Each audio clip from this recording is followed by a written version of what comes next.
Greetings, Centennial State, and welcome to the Colorado Report. I'm Dave Rex. Twice a week, we bring you select headlines and side stories from the Rocky Mountain State. Thank you for joining us.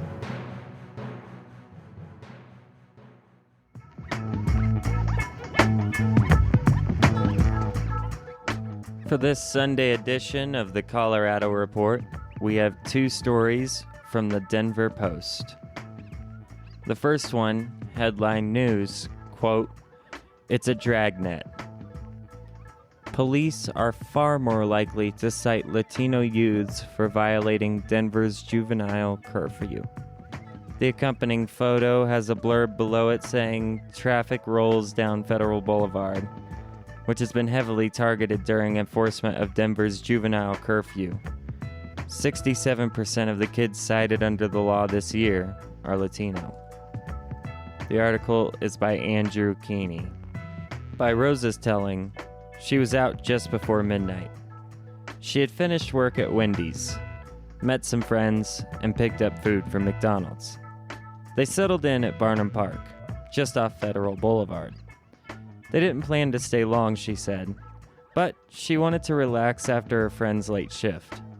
"I was going to stop to eat," Rosa said just after a hearing in juvenile court on a recent Thursday afternoon. City officials say the curfew program keeps kids safe. Quote, "Nothing good happens to kids after 11 p.m., as the refrain goes. It can identify young people who need help with other issues, they say. Quote, "Basically, we try to identify the underlying issues," said Tiffany Vu, a manager for Denver Public Safety's youth programs. Quote, "Sometimes they say, I just want to have fun.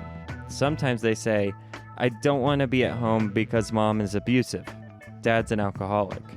The curfew goes into effect at 11 p.m. on school nights and at midnight on weekends.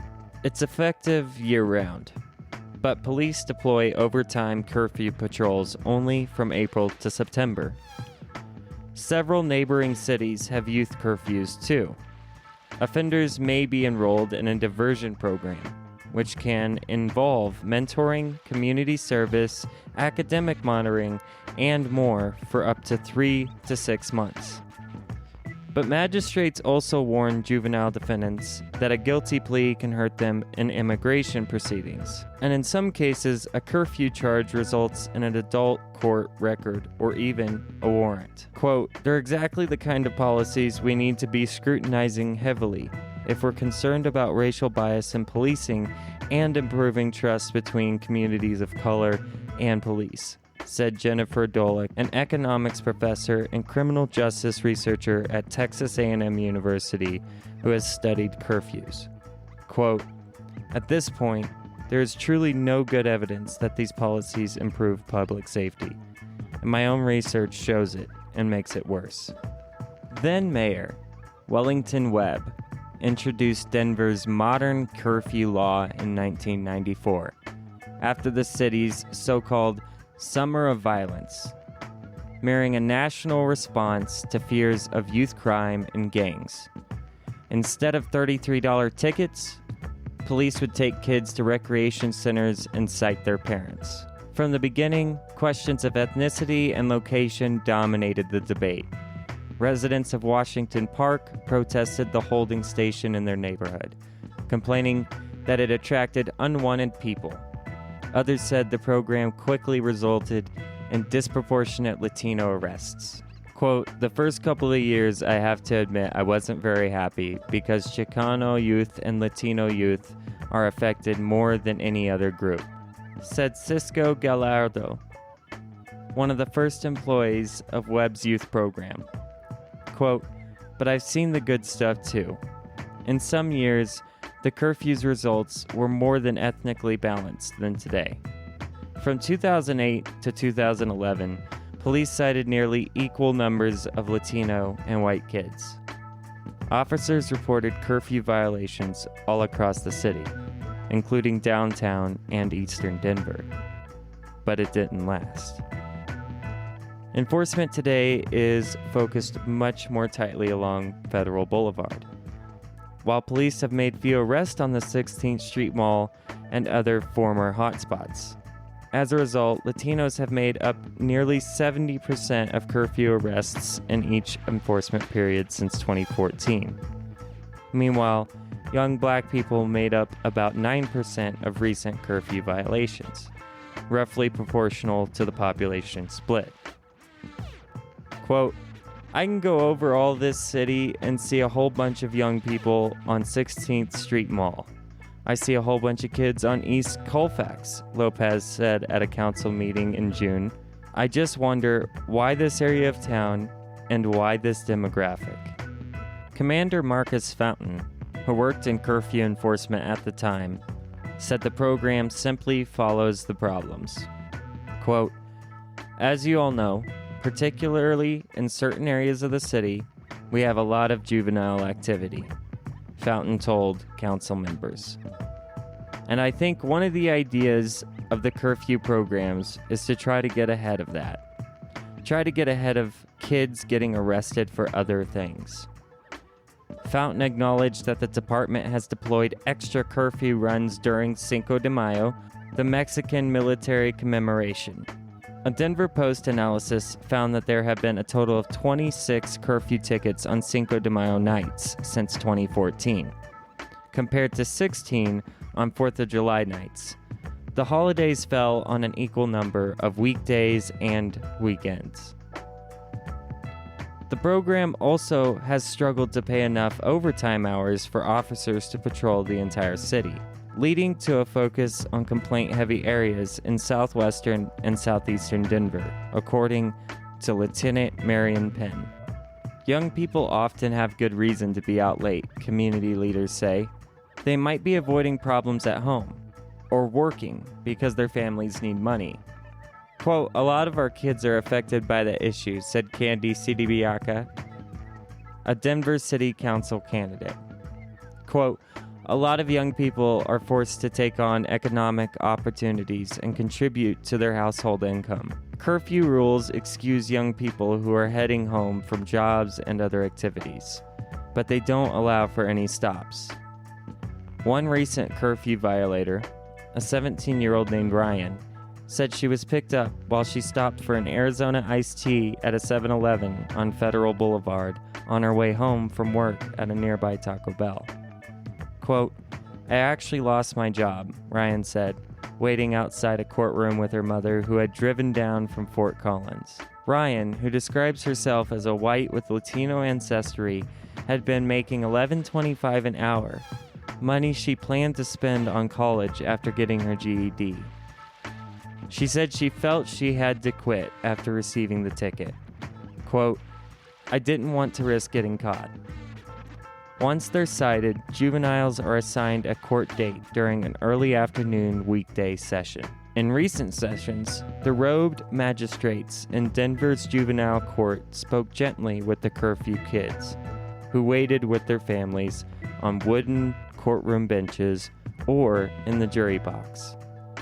Some of the juveniles wore street clothes, others suits and dresses. Standing before the court, they answered questions about their lives and their troubles. Quote, I know that the curfew, when you're a very young person, seems silly, Magistrate James Zobel told a 14-year-old who had been busted while walking home from his girlfriend's house one night. Quote, frankly, nothing good happens to young people after 11 p.m. in the city. It's for your safety. Zobel warned the teenager that the curfew would come with consequences, especially for kids who already have records. The teen previously had been cited for fighting in school, and further problems could elevate him to a higher level of the courts. Quote, I do not want you to end up in state court, Zobel said. That could be horrible. The youth ultimately was punished with 2 days of work on a sheriff's work crew. Most curfew violators can avoid costs, fines, and other punishments through the diversion program, which has an 85% completion rate. But in some cases, it's not feasible. One recent defendant told a magistrate that he didn't finish the program because his family had moved twice, Skipping the program can result in fines of up to $999, although it's usually closer to $50, Vu said. One recent defendant was fined about $150 in total, including court costs. Skipping court, however, can result in an outstanding judgment warrant that can interfere with getting a driver's license and other activities. Dolek, the researcher, contends that even a well-intended program can be especially burdensome for low-income parents and kids who work hourly jobs. They often don't have paid time off to deal with the court system. Quote, "And for what?" Dolek said.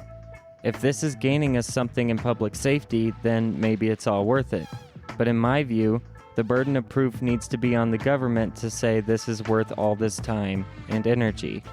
There's been only limited research, she said, and the conclusions are contradictory. UC Berkeley professor Patrick Klein studied dozens of cities' crime rates, finding in 2011 that youth curfews had been correlated with a 10% drop in youth arrests. Dolek, in contrast, used data from gunshot sensors to show gun violence actually increases when Washington, D.C.'s curfew is in effect. She theorizes that violence becomes more common when there's less foot traffic on the streets, or when police are distracted by curfew enforcement. In Austin, these kinds of questions led the city to eliminate the juvenile curfew last year. Created in the 1990s, it had enjoyed broad support as a way to stop juvenile crime and protect young people. Quote, "No one was really challenging it that much," said Morgan Craven, a staff member of the nonprofit Texas Appleseed, who works on the School to Prison Pipeline program.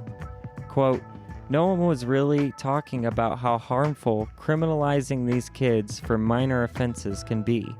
The curfew most often affected young people in East Austin. Quote, "Black, Latino, poorer," Craven said. "There were virtually no tickets in West Austin," she said. "We thought to ourselves, that's totally not because West Austin kids are not going out at night." The Austin Police Department agreed to review the curfew amid community and media attention. Police officers seemed to see it as a safeguard, an ironclad reason to talk to a kid in a dangerous situation, Craven said. Like Denver, Austin offered a diversion program that was meant to help defendants. But police officials found themselves unsure whether the curfew was the right way to reach those goals. Quote, "We had a good system, I believe, in place," said Assistant Chief Troy Gay. The bigger topic was, why are we stopping kids to begin with? What was the purpose? Was it a criminal behavior? Or were they just being kids? Ultimately, the Austin City Council ended the curfew in September 2017. It's too soon to draw statistical conclusions, Gay said, but the city this year saw a 15% drop in juvenile crime victimization and a slight increase in juvenile arrests from January to May. He theorizes that young people may actually be safer in public spaces rather than the private homes and other places they were avoiding police at night. The change rippled through other Texas cities too. San Antonio decriminalized its curfew and opened a 24-hour re-engagement center for kids. In Denver, council members said they wanted to take a look at the city's curfew, but none have suggested a change as drastic as Austin's. Lopez said he hopes that the city will take a softer approach. Quote, "Rather than taking them downtown, get them home, or get their parents to pick them up. That doesn't mean we need to arrest anyone or detain anybody." Meanwhile, the defendants will keep filing into the city's fourth-floor courtroom. After sitting through several other cases, Rosa and her mother learned that they have to return for another court date on another Thursday. A previous charge on her record had complicated her case. To Rosa's mother, it was one huge exasperation. Speaking in Spanish, she said her daughter should have known the rules. It was a common refrain for the parents in the courtroom.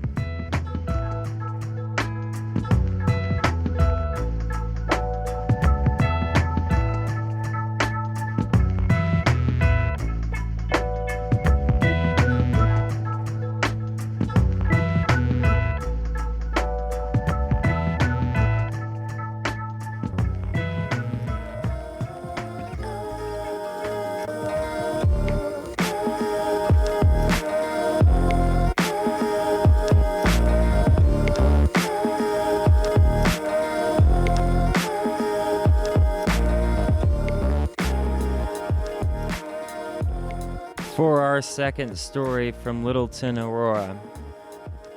2 complexes for senior citizens caught fire within about 12 hours of each other Friday night and Saturday morning, leaving 1 person dead and 15 hospitalized. The fire Friday at Heather Gardens in Aurora, where a resident was killed and 2 other people were hospitalized, including a firefighter, and homes were destroyed, was being blamed on a gas explosion. Some residents said that after 4 p.m. before the explosion, fire officials informed them that they had identified a gas leak and that residents would be safe in their homes.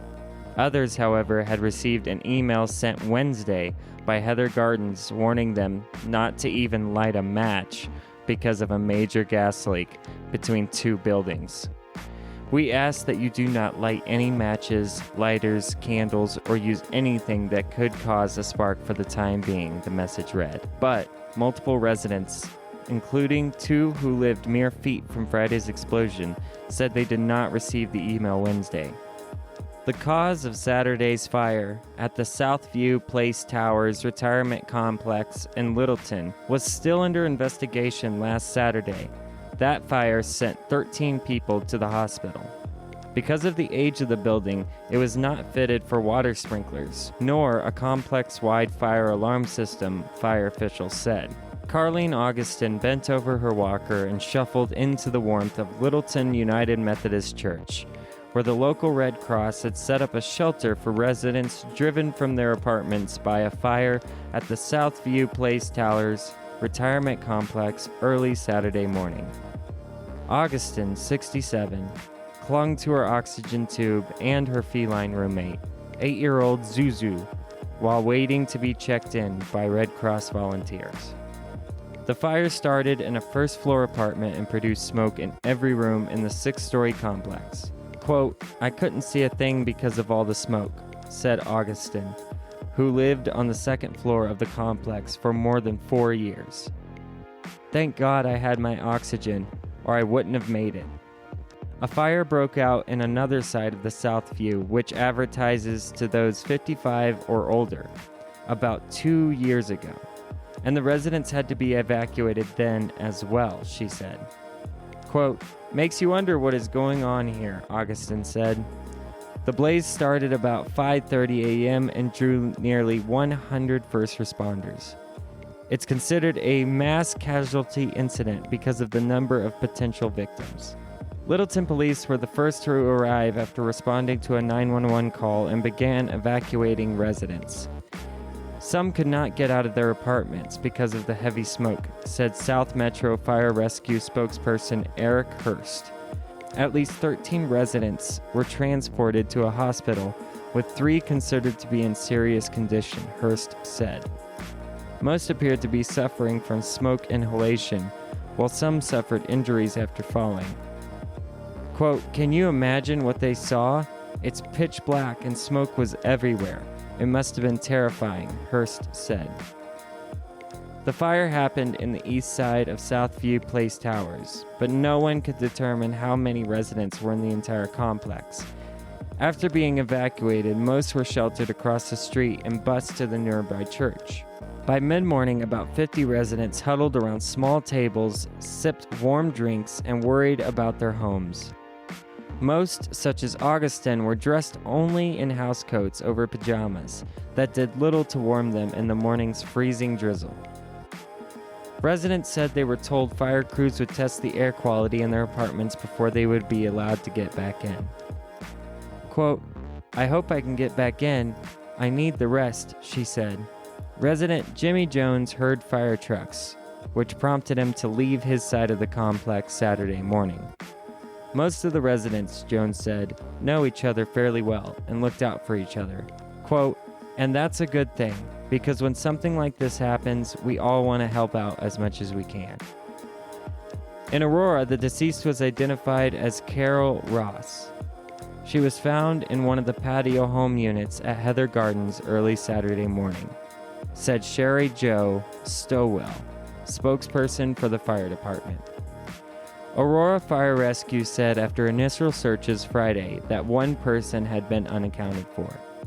2 others were injured in the blast, including a firefighter who was released from a hospital just before midnight, Stoll said. The cause of the explosion has not been determined.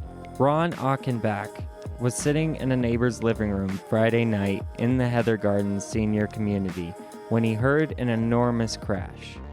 The walls shook. Pictures fell to the ground. He thought it must have been a fallen tree.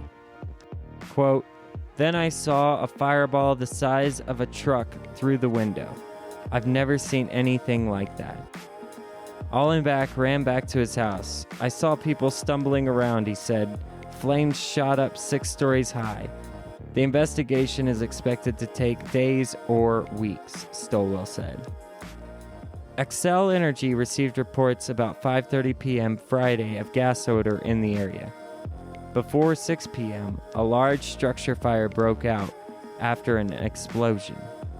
Quote, "Last night we responded to a suspect leak in approximately 30 minutes," spokesman Mark Stultz said.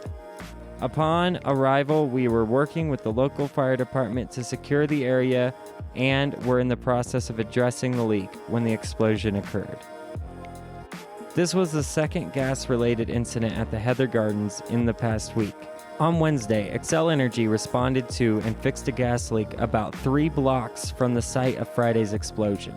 The 2 incidences were not related, Stultz said, and both were caused by contractors working for a third party. Fire crews had the blaze under control by 9:30 p.m. Residents were evacuated Friday night and gas service was turned off. Houses still smoldered Saturday morning. What used to be neat duplexes looked like war zones. Garage doors blown 50 feet away, a house reduced to blackened rubble, not a single wall still standing. Cars and driveways covered by piles of drywall. Roger Rickson and his wife, Linda Champ, were in their basement when they heard the explosion. Rickson, who spent time in the military, said it sounded like an artillery going off. He bolted up the stairs and ran outside, yelling if anyone needed help. He saw flames engulfing entire homes. Less than 100 feet away, Rickson noticed his neighbor trapped in her home. The entire wall had been blown off, he said. After the explosion, many residents evacuated to the Heather Gardens clubhouse. Carol Drollinger, who was sitting with Allenbach in her home when the explosion rocked her house, watched the community rally in response. Quote, "I'm so proud of our people. This was a small town coming together. My faith in humanity is being restored."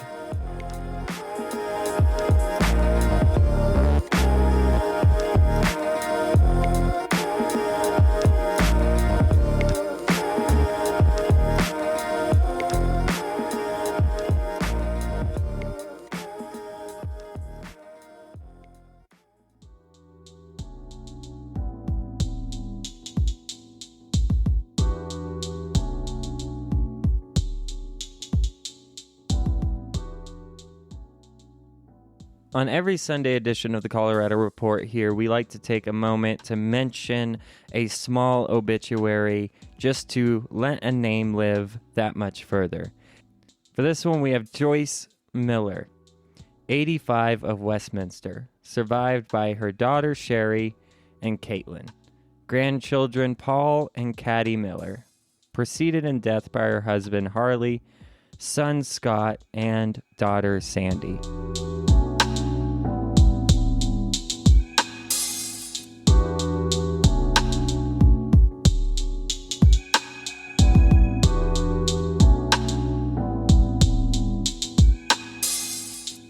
And that's it for this Sunday edition of the Colorado Report. You can check out links and show notes for this and all episodes at thecoloradoreport.com.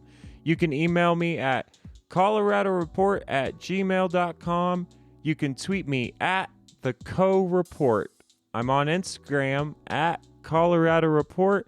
And don't forget to subscribe. Thank you so much for listening. I'll talk to you soon.